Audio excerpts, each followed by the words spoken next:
Oh, the greasies all get out. I don't have no makeup on. It just is what it is. I'm here though. Let me get Instagram pulled up. Where's my other phone? There it is.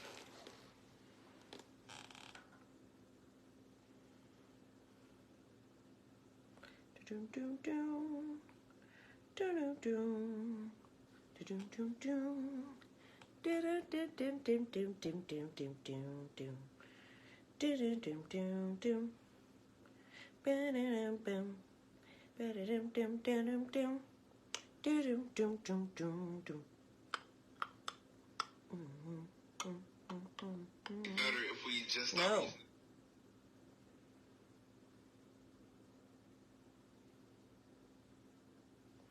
And I need that one right there. I'll get you right here. I'm gonna slide this down right there. I'm gonna slide this right here. Boom.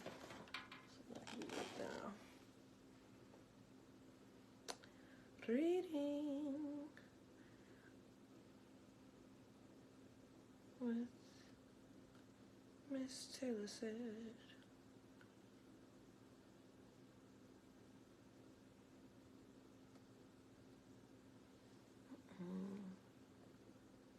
Ooh, child. I look crazy.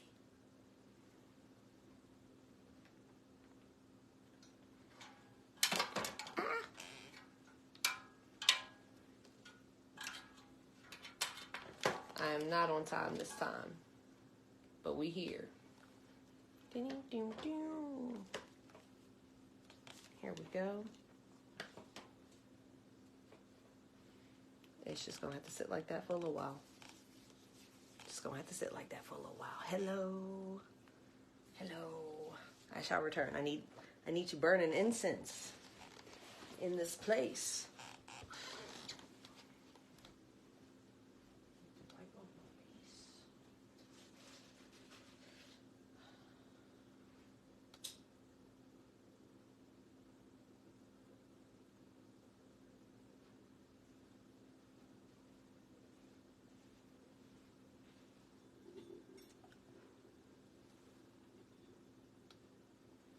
I hope y'all are well. I don't know if anybody's in here.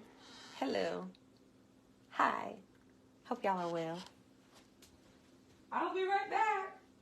I'm coming back. Don't go nowhere.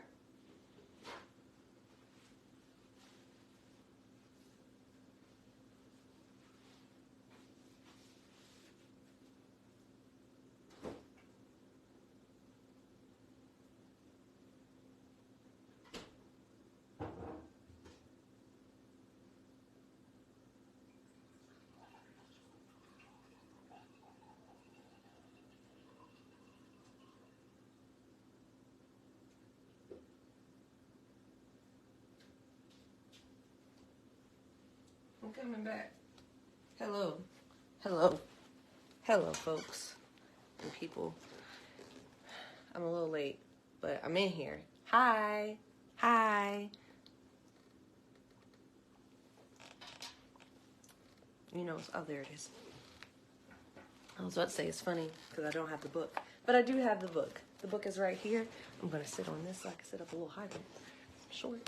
I have the book right here. Adult Children of Emotionally Immature Parents. Give it a moment or so more because I did come on here a little bit late, but I'm gonna give it another moment. I look like I'm about to do a reading. I'm not. I am going to do a reading, but it's not going to be like a spiritual reading. But I wanted to wear white, and I like this. I like the sleeves. Like, this looks so, like, Romeo, you know? Like, I feel like I want to go be in a Pirates of the Caribbean movie with these sleeves. They're so puffy. Like, look at how puffy. Oh, they're so cool. I like them a lot. Anyway. Okay. Well, I still didn't practice my intro, but that's fine. I'm really just getting back into the groove of things.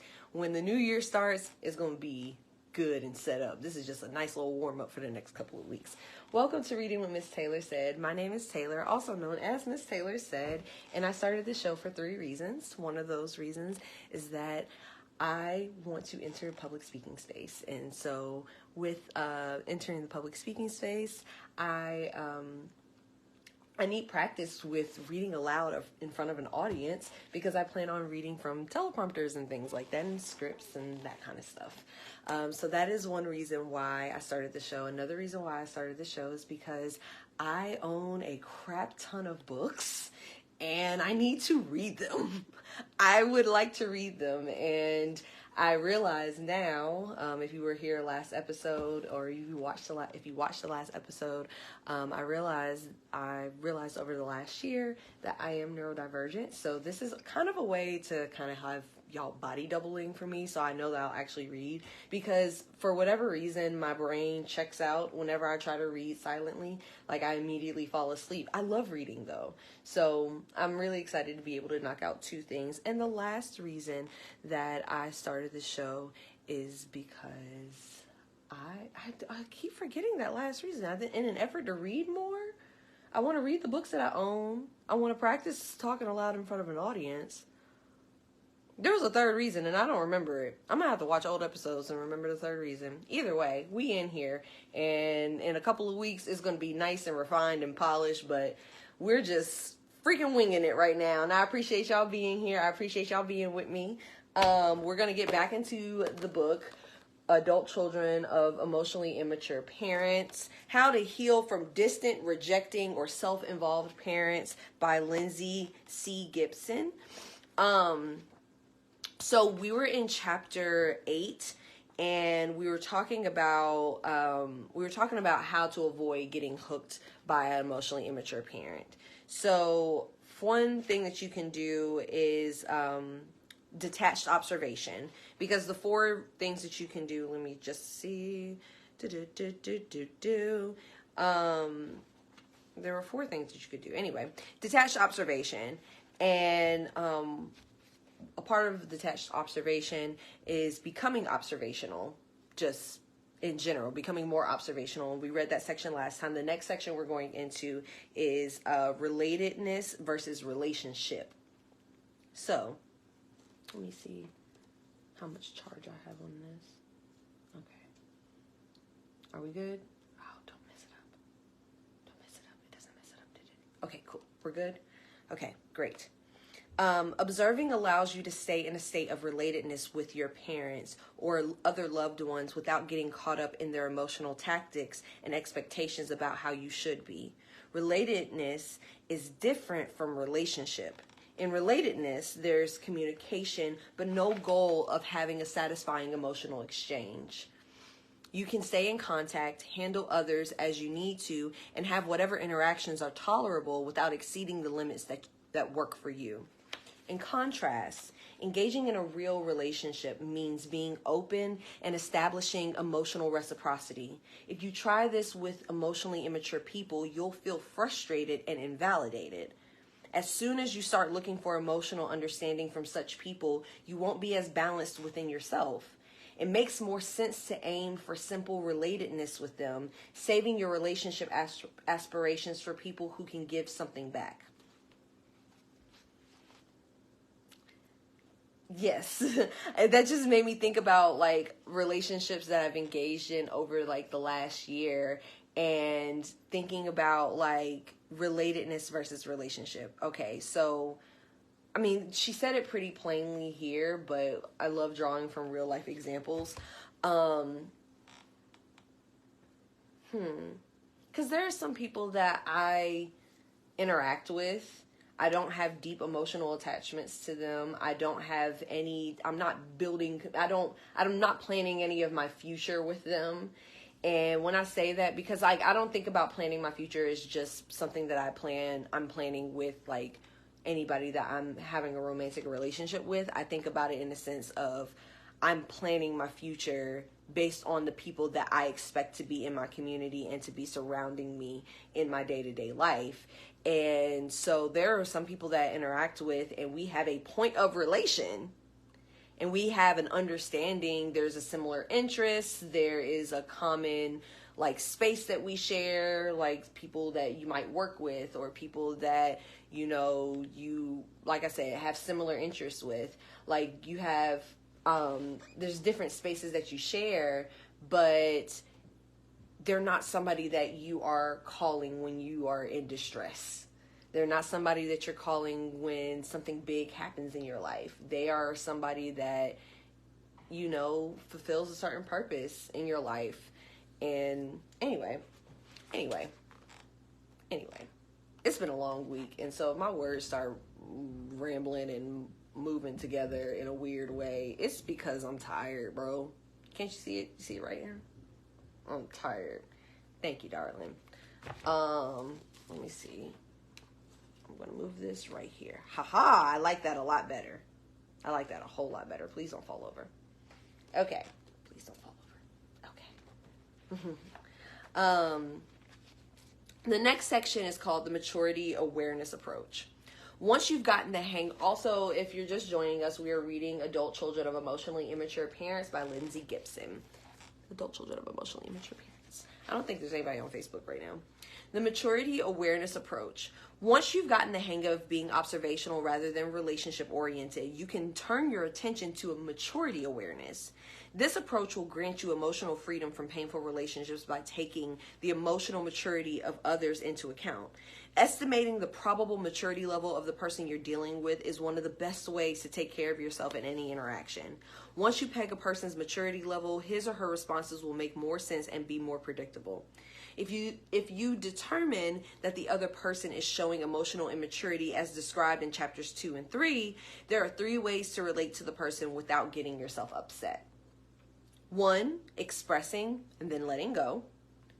2, focusing on the outcome, not the relationship. And 3, managing, not engaging. I love this because I've been doing this for the last year without reading this. And that's not like to toot my own horn or anything like that, but it's just like in figuring things out on my own, this is what I ended up coming to. I just didn't have the vocabulary to name it in a list like this. That feels really good to know. That's my practice. Okay, the first section is called expressing and letting go. Tell the other person what you want to say in as calm and Tell the other person what you want to say in as calm and non-judgmental a way as you can, and don't try to control the outcome. Tell the other person what you want to say in as calm and non-judgmental a way as you can, and don't try to control the outcome. Wow, what a lesson. What a lesson. Because like sometimes we will say things in a way that it's just like, you know, you're trying to control the outcome. You're already, whatever assumptions you're coming into the situation with, you're thinking about that bias and you're asking questions. Your questions are targeted to lead into the direction of that line of question, of that kind of answer. So, for example, if I say I was just having this conversation with somebody and they were saying that, like, you know, the person had expressed attraction to them and they were just like, I don't want to feel like a sexual object. And it's like, yeah, none of us. I don't want to feel like a sexual object. You don't want to feel like, no. But like the question that they were prepared to ask was prepared to ask the person was like, are you a player? Are you just here for sex? And it's just like, no, we're not going to do that, because you're not, like, it's, for one, it's already kind of judgmental. So if you're asking, if you want to find out, are they viewing you in only a particular light, the question can literally be, I'm feeling this right now, and I'm just curious, just to calm my own assumptions. Do you feel this way about me? and then see what they say, or ask them how they feel. Anyway, I'm going off on a tangent. This is just not controlling the outcome is really what that's about. Is like making sure that you're not trying to control somebody's answer. Making sure, because that's where like even niceness is a way to manipulate other people's behavior. Because if you are just constantly making yourself agreeable and making yourself nice so that other people will feel comfortable so they won't treat you poorly, you're manipulating other people's behavior and not being yourself. And it's not saying that you can't be a kind person. Being kind is fine, but like being nice for the sake of eliciting certain responses and certain behaviors out of people, like that's manipulative because you're trying to control people's behavior. Anyway, explicitly say what you feel or want and enjoy that act of self-expression, but release any need for the other person to hear you or change. You can't force others to empathize or understand. The point is to feel good about yourself for engaging in what I call clear, intimate communication. Others may or may not respond how you want them to, but that doesn't matter. What matters is that you expressed your true thoughts and feelings in a calm, clear way. That goal is achievable and within your control. You can control how you communicate with people. You can't control how they respond, but you can control how you communicate with people. You can control the amount of clarity you use and articulation that you use and all of that stuff whenever you're communicating with people. And if you make sure that you get all the information out in as clear as way in the clearest way possible.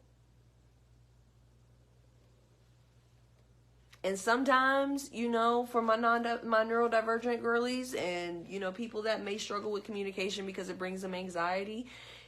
Listen, if you got to be like, hey, I'm triggered.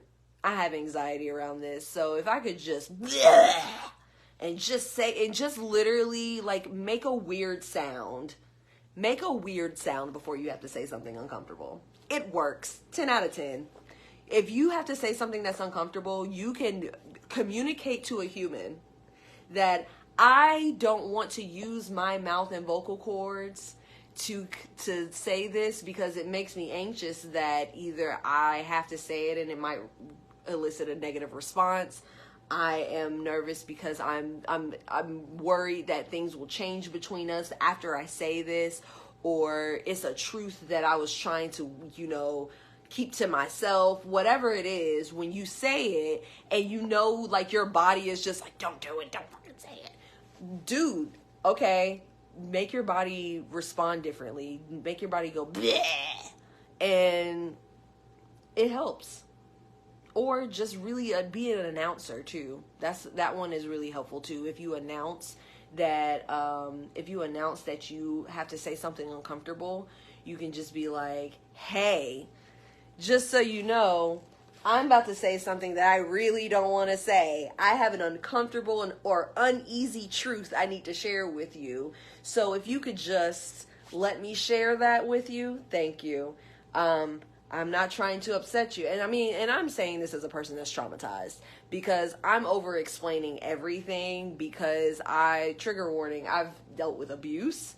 So like, I over explain everything. I'm just like, let me make all my announcements ahead of time so that there's no confusion, you know, because I have had so many issues with people misunderstanding me and then reacting very poorly to misunderstanding me. So now I am very dedicated to not being misunderstood, which is probably putting more pressure on myself than I need. But hey, that's what the book is saying. The book is saying be clear in the communication. So we're going to be clear. We're reading Adult Children of Emotionally Immature Parents by Lindsay Gibson. That's what we're reading. There's no one on Facebook. I don't know. I keep even looking over here, but because there's nobody over here. Sorry, not to be rude, Facebook, on anybody that watches on the playback, but y'all ain't even here.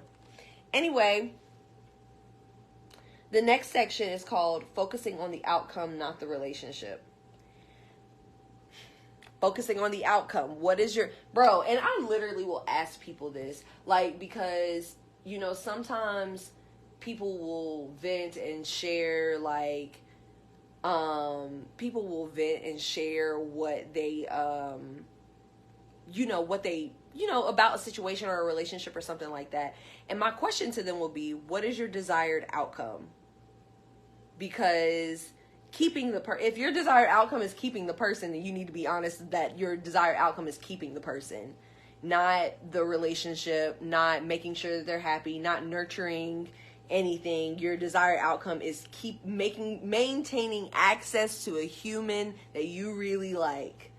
And I mean, that has its own layers to unpack, because it's just like, that's kind of, if you are just maintaining a relationship so you don't lose access to a person, and not because you want to bring anything to their life or they want to bring anything to your life, you just are just like, I like it, so I'm going to keep it. That's like eating McDonald's fries every single day.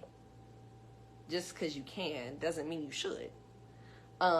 Anyway, but what's your desired outcome? So ask yourself what you're really trying to get from the other person in this interaction. Be honest. If it's your parent, do you want your parent to listen to you, understand you, regret his or her behavior, apologize to you, make amends? If your goal involves empathy or a change of heart on your parent's part, stop right there and come up with a different goal. One that's specific and achievable. Easy and doable. Remember, you can't expect immature, emotionally phobic people to be different from how they are. However, you can set a specific goal for the interaction. Identify the specific outcome you want from each interaction and set it as a goal. Here are some examples. I express myself to my mother even though I'm nervous. I tell my parents I'm not coming home for Christmas. I ask my father to talk nicely to my children. Your goal might be just to express your feelings. This is achievable because you can ask others to listen, even though you can't make them understand. Or your goal might be as simple as reaching an agreement. Reaching an agreement about where the family will have Thanksgiving dinner. The key is to go into the interaction always knowing the end point you wish to arrive to. Let me be crystal clear. Focus on the outcome, not the relationship. As soon as you focus on the relationship and try to improve it or change it at an emotional level, an interaction with an emotionally immature person will deteriorate. The person will regress emotionally and attempt to control you so that you'll stop upsetting him or her.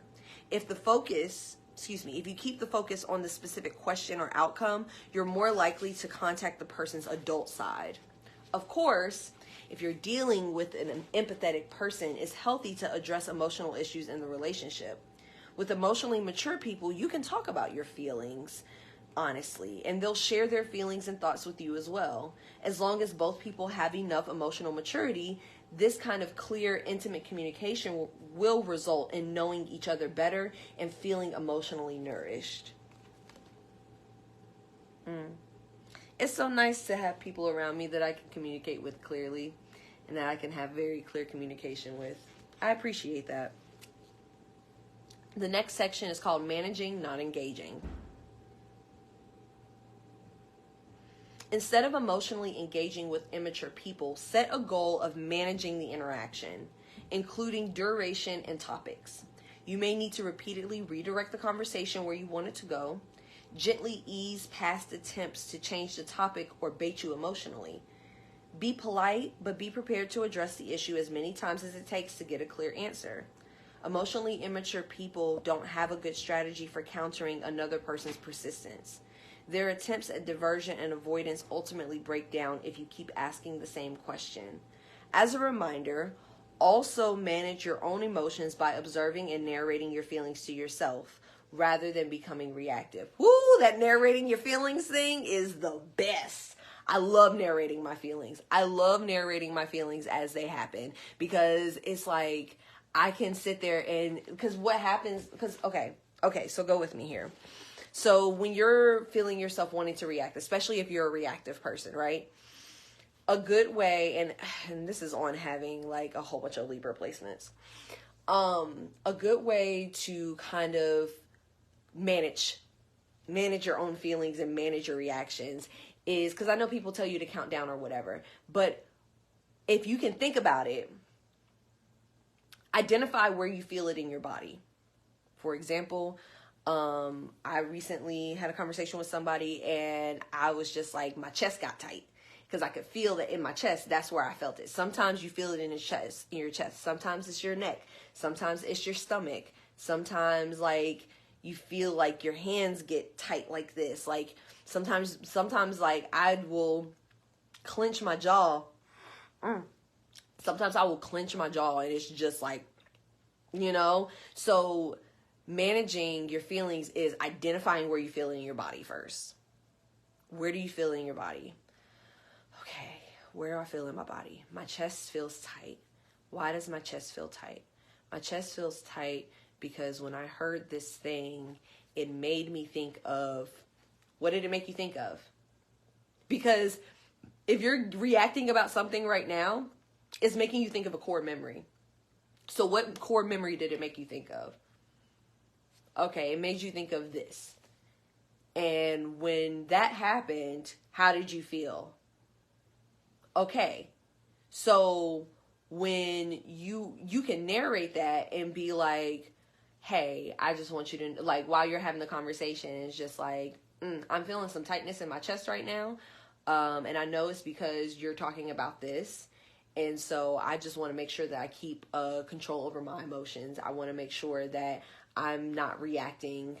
I'm not having an overreaction, but I will say that I am feeling pretty upset right now because of this, because I think of this whenever I hear this. Does that make sense?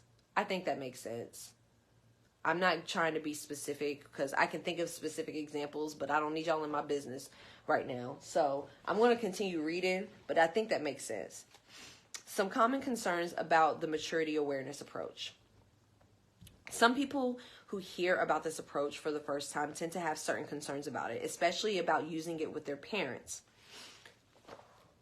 Oh my God. I'm so sorry, y'all. I'm tired. It's been a long week and I have a very physically intensive job. Not very, a physically intensive job though. Okay. Especially about using it with their parents. Here are a few that I hear most often with a response to each. The concern is going to go concern and then response. So the concern is, this sounds like a cold and unrewarding way to have a relationship with my parents. I don't want to be thinking every second I'm with them. Response. If things are going well and you're enjoying being with your parents, there's no need to use this approach. But if you're getting emotional, angry, or disappointed, it's best to switch over to observing objectively and managing the interaction. You aren't being cold. You're focusing on what helps you maintain emotional balance. Because this is about protecting you, your head, and your brain. Concern. I feel guilty and devious when I keep some... I'm going to drink some of this. I probably need more water, but...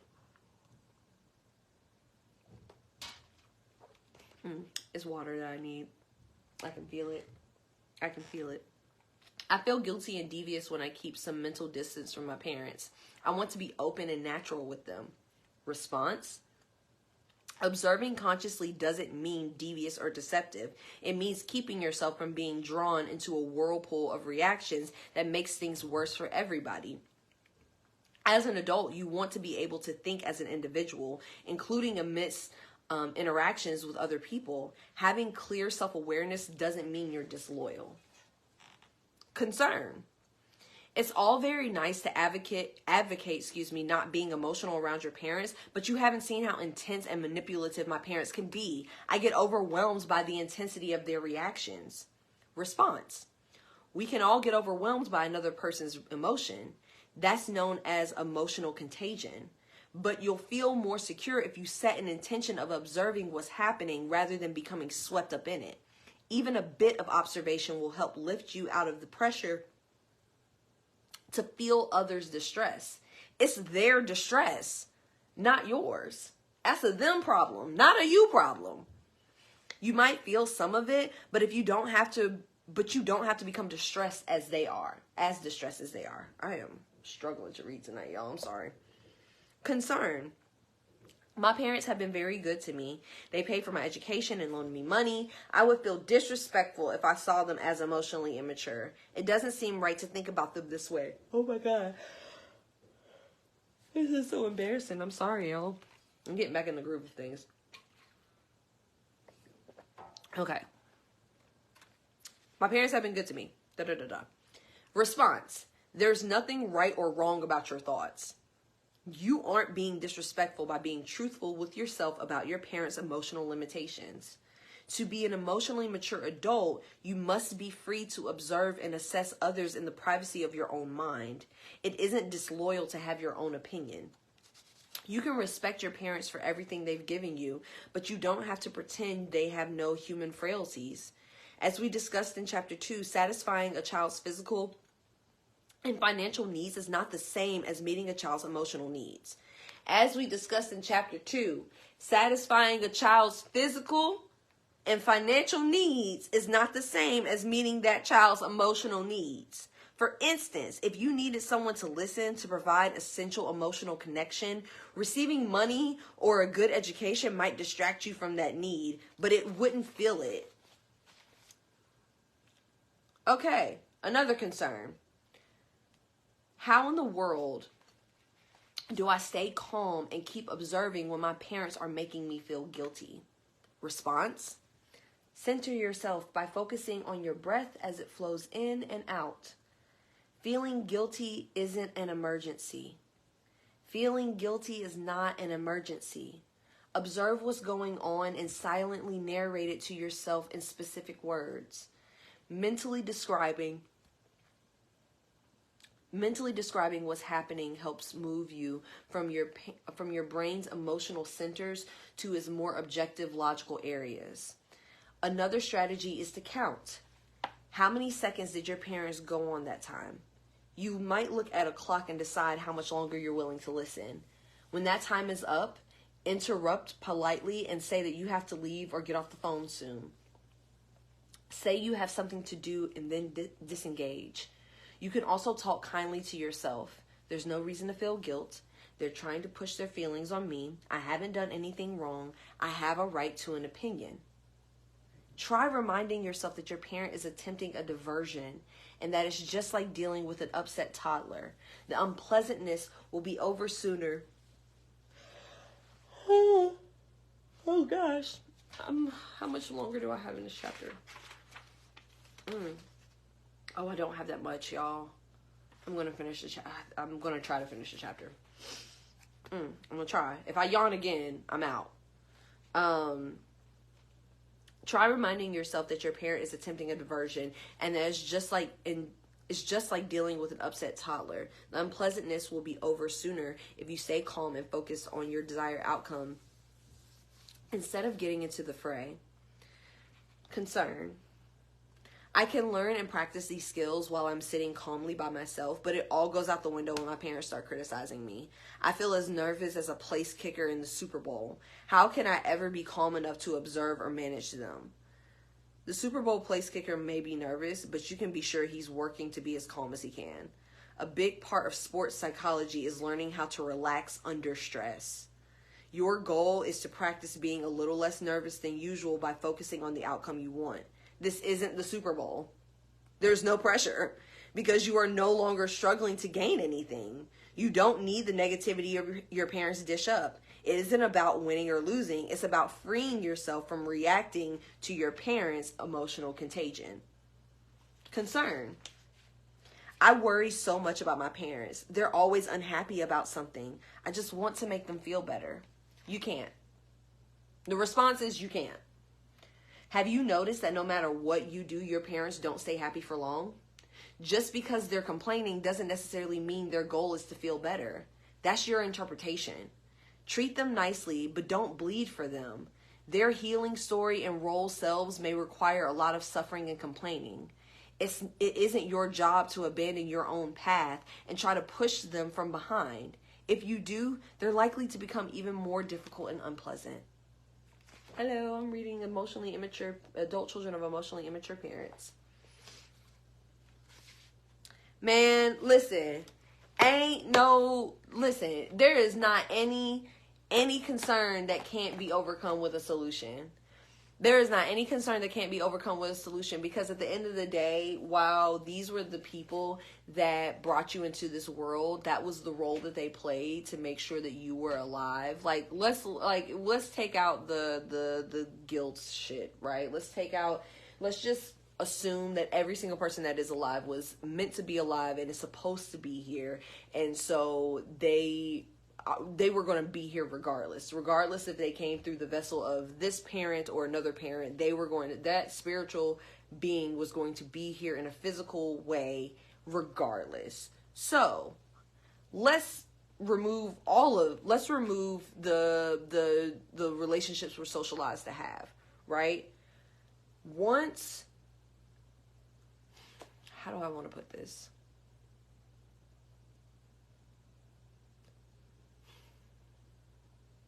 How do I want to put this? Your parent is a person. And I hate to admit that, because, wow, it's super annoying for me to admit that. But your parent is a person that did a thing, which is became a parent. And if we're reading this book, if you're here because you're dealing with a parent like this, more than likely they were not ready to be a parent. And they just had to do that shit because that's what happened in their life. They wasn't like, ooh, I'm going to go have a kid. Hey, you good? You good. You in here. You always watch the playback, Sarante. But your parent, if you're here, and you got to deal with an emotionally immature parent, more than likely it was not in your parents' plan to have you. And if it was, and then they were doing it for a selfish reason. But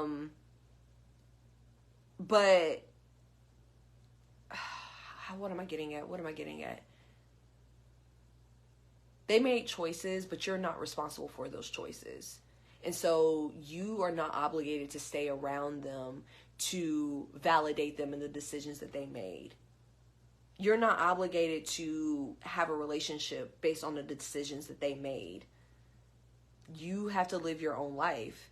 And if your life does not know peace whenever your parent or a person, any person, we're talking about parents now, but any person, if there's a person that like they're around and your peace goes away, like that is a relationship that needs to be observed objectively, so that you can identify what the issue is and decide, is this something that I want to work on, or is this a relationship that I want to leave because it's out of my control?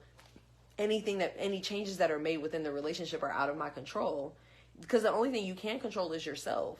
You can't control another person's behavior. So you are responsible for your behavior and the choices you make. Are you proud of the choices that you make when it comes to the choices you make in this relationship?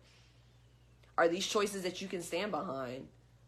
The choices that you make whenever you are engaging with a person that you know is emotionally immature, and you know is not on the level that you like require within relationship that's ongoing. It is literally your own standard that you have to live by. How much emotional maturity do you require to have a ongoing relationship with you? When somebody comes around and they don't meet that standard, is it on them to have more money to shop in your high-end boutique? Or do you need to lower your prices so that they can come in? Because both sound like you're not getting what you want. And I mean, I don't mean to look at it transactionally, but it's just like, you are worth your high-ass standard for emotional maturity. And it's not really that high. If you are requiring emotional maturity, it's really not that high of a standard. It should be default. But my right hand is itching. Yes. My right palm is itching. Yes. Come on to me, money. Yes. My money is about to find me. I like that. But your standard for what is acceptable around you, we all have work jobs, and there's a certain level of expectation for what you do at that job in order for you to keep that job. And when you stop meeting those expectations, you are at risk for observation. That's the same thing. Like, if somebody is not behaving up to your standard of integrity, of vulnerability, of honesty, of emotional maturity, if they are not being open with you, they're requiring openness from you without reciprocating that openness, like, you know, it's just like, you know what you require out of relationship. Hold that standard and don't budge.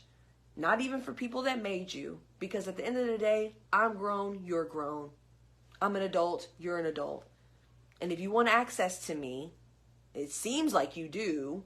But if you truly want access to me, you will have no problem meeting that standard. Because I know what standard I have to meet to have access to you. And because I am emotionally mature, more than likely, I respect if it's a reasonable thing that you desire for somebody to be around you. I oblige because I want to be around you, but it has to be reciprocated. It has to be given back. So we're going to go into Annie's story, Annie from earlier in the chapter. So after months of enduring her mother Betty's stubborn silent treatment, Annie tried the maturity awareness approach. She invited her parents to join her at one of the kids' soccer games. That was about as long as Annie thought she could stay objective and in control emotionally. Her desired outcome was a visit with no drama, simply reestablishing contact with her parents. Instead of trying to engage Betty in an open-hearted way, Annie stayed in a neutral observing mode, interacting pleasantly but not expecting any warmth from her mother. Her parents came late as usual, and Annie greeted them nicely, saying, "Hey, I'm glad you're here." Annie gave Betty a little hug and offered her a snack. Betty looked upset and emotional, again making herself the center of their interaction. But as Annie reported, "I didn't acknowledge it or feed it. She said, "I didn't acknowledge it or feed it."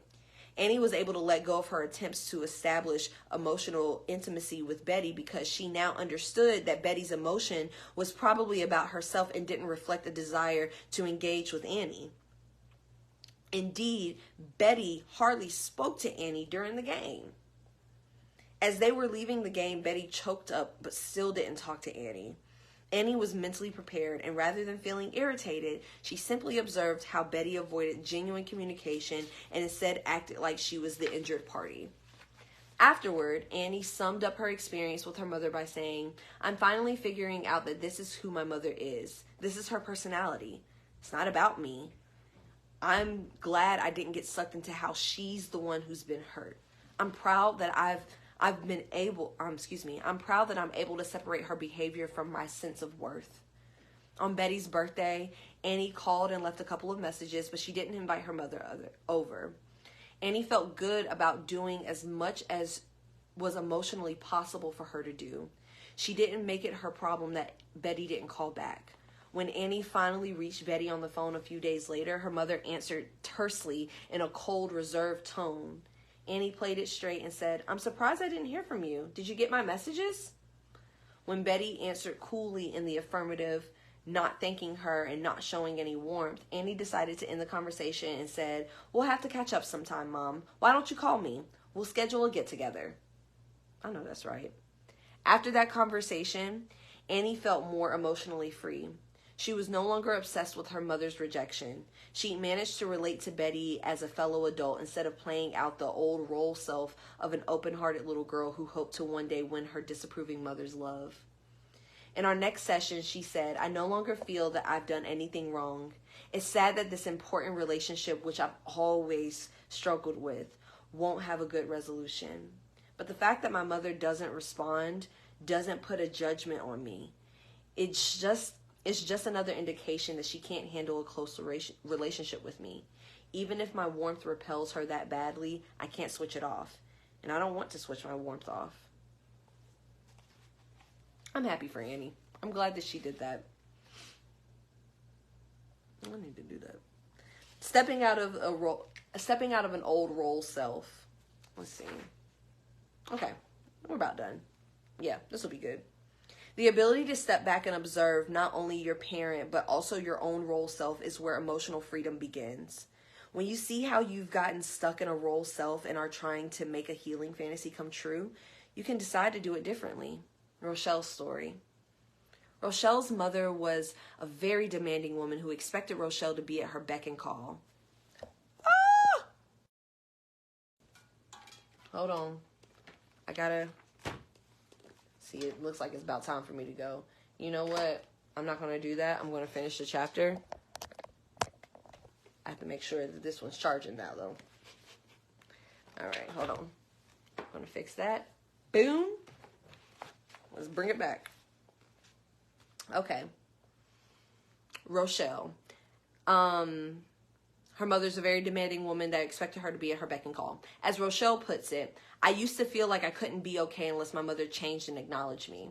But when Rochelle decided to observe her mother's emotional immaturity instead of being automatically hurt by it, she felt a profound change. For the first time, I saw her behavior for what it was. I didn't get angry or disappointed like before, when I felt like I had to get her to acknowledge me. Because Rochelle had worked on acknowledging herself and her genuine feelings towards her mother, she no longer felt like she had to play a certain role or fulfill her mother's healing fantasy by pouring attention on her. I no longer feel compelled to jump in immediately and be the good daughter for her. I don't have to take on her problems. Rochelle now calls her mother when she feels like it, and she feels free now to say no to her mother's requests. And now that she doesn't feel obligated to put on the role self of the dutiful daughter, Rochelle actually feels free to be more relaxed around her mom. That's so nice. The next section is called Keeping a Grip on Your Own Thoughts and Feelings. And I think there's one more section and then the summary. The ultimate goal in any interaction with a parent or an emotionally immature person is to keep a grip on your own mind and feelings. To do this, you need to stay observational, noticing how you're feeling and how the other person is acting. From this perspective, you can retain your individual point of view and be more immune to the other person's emotional contagion. With parents, keeping your mind on your specific desired outcome for the interaction will help you retain an objective observing stance no matter... That sounded so messed up. Let me read that again. With parents, keeping your mind on your specific desired outcome for the interaction will help you retain an objective, observing stance no matter how they behave. It keeps you in your thinking brain instead of falling into your emotions or a fight or flight response. In this way, focusing on your goal for the interaction helps you hold on to your true self while old healing fantasies and role expectations are swirling around you. Being cautious about new openness.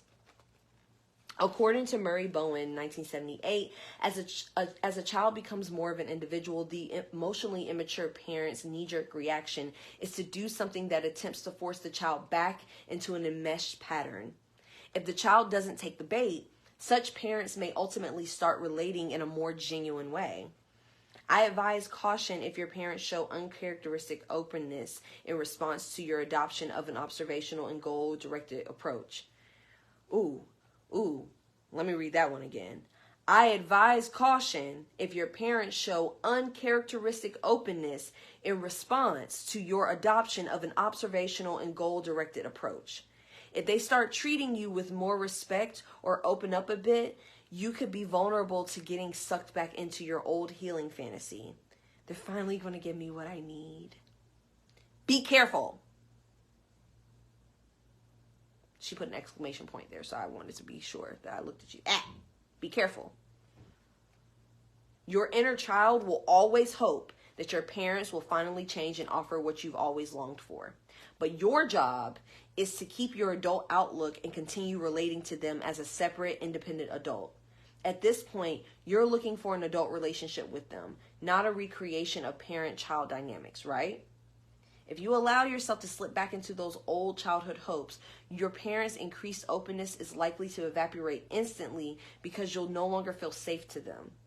Remember, your parents are probably emotionally phobic and unable to handle genuine intimacy. If you become more open, they'll react by pulling back, trying to get you off balance and back under their control. This is the only way such people know to protect themselves from the vulnerability of too much closeness. In the end, the overall dynamic remains the same. Your parents will be emotionally available to you in inverse proportion to how much you feel the need for them.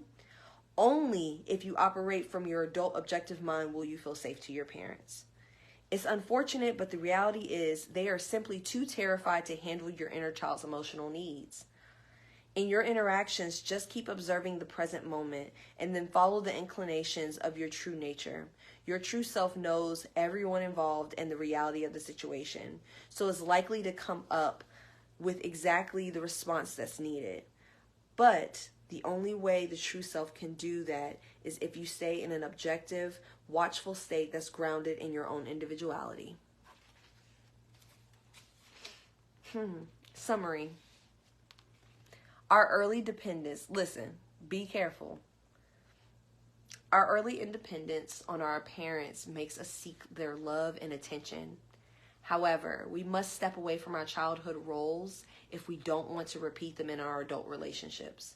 We must step away from our childhood roles if we don't want to repeat them in our adult relationships. The maturity awareness approach will help you deal with an emotionally immature parent or any difficult self-involved person more effectively. You'll have better results if you try to relate to your parent in a neutral way rather than trying to have a relationship. First, you need to assess your parent's level of maturity and approach interactions between the two of you from an observational perspective, focusing on thinking rather than reacting emotionally. Then you can employ the 3 steps involved in the maturity awareness approach: expressing yourself and then letting it go, focusing on the outcome rather than the relationship, and managing the interaction rather than engaging emotionally. In the next chapter, we'll explore the road to freedom from old parent-child patterns. As you read on, you'll see how good it feels to finally step out of old patterns of relating that have been running your life. And that is the end of chapter 8. I'm going to see how many more chapters we have. I have chapter 9 and chapter 10, and I think 9, 10, and then the epilogue. Yes. So we have 2 more chapters. I'm really excited. I feel like we can knock out chapter 9 next week because we did a chapter this week. I feel like we can knock out chapter 9 next week. I really enjoyed reading this tonight. I really enjoyed thinking about this. I can feel my brain working right now in a way that it hasn't, and that's really exciting. I'm very proud of myself, if I must say, for adopting these practices before I read this, like adopting a version of these practices before I read this. And it's challenging. I won't say it's hard. I won't say it's difficult, but it can be challenging, but it is doable. And you owe it to yourself to communicate in that way. You owe it to yourself. You owe it to your heart. You owe it to yourself and you owe it to your heart to take that break. Not take that break. I just read a message from somebody. You owe it to yourself and you owe it to your heart to protect yourself and to communicate objectively when you are dealing with. Be the reasonable person in the room. Be the grown-up in the room. If somebody is choosing to be emotionally immature and they're choosing to act like a 5-year-old, and you are not there, you are acting like an adult, you are behaving like an adult, be the adult in the room. How would the adult in the room behave? They're going to be objective. They're going to ask questions. They're going to manage the situation rather than succumbing to it. If you are an adult and you watch a toddler have a tantrum, are you about to get emotional with them and be like, ah? Like, no, that is not the best way to handle it. You need to be the calm.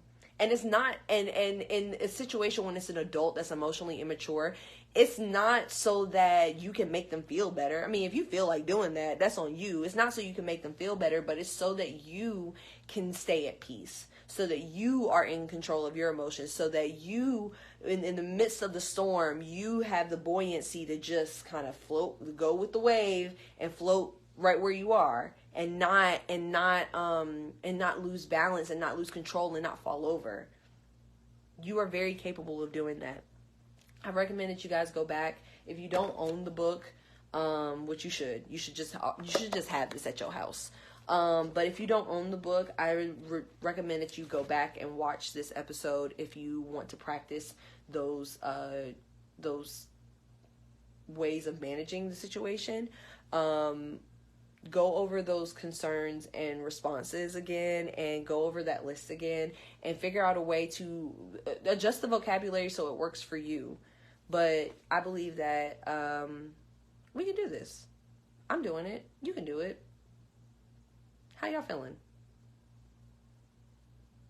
It's about to be 8 o'clock. If there's nothing else, I will see you all next Tuesday at 7 o'clock, right back here on my couch with my paintings. I love my paintings so much. My paintings. And yeah, I hope y'all have a great night. I hope you have a great weekend. Happy holidays. Merry Christmas. Happy Hanukkah. Happy Kwanzaa. Merry Christmas, Hanukkah, Kwanzaa. And all the other winter holidays. Happy winter solstice. And I will see y'all next week. I hope y'all have a great night. Bye. Yes, that's what the playback is for. It's fine. Bye.